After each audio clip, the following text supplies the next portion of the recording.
అసలు దొండకాయ తింటే మందబుద్ధి అనేది 100% రాంగ్. దొండకాయ తింటే బుద్ధి మంచిగా ఉంటుంది, లెర్నింగ్ ఎబిలిటీ పెరుగుతుంది, మేధాశక్తి పెరుగుతుంది, జ్ఞాపక శక్తి పెరుగుతుందని సైంటిస్టులు నిరూపించారనమాట. అందులో ఉన్న ఒక యాంటీ ఆక్సిడెంట్ మెదడు కణాలకి కాస్త ఎప్పుడు కూడా ఇబ్బంది అవ్వకుండా, అవి డ్యామేజ్ అవ్వకుండా బ్రెయిన్ సెల్స్ హెల్దీగా పనిచేసేటట్టు యాంటీ ఆక్సిడెంట్ స్పెషల్గా ఒకటి ఉండి అది ఉపయోగపడుతున్నదని నిరూపించారనమాట.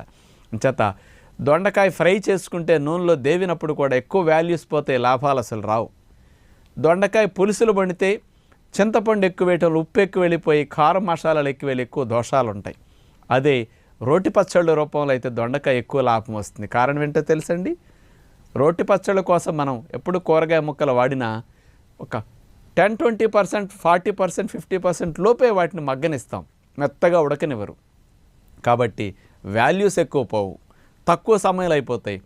మామూలుగా రోటి పచ్చళ్ళు అంటే మీరు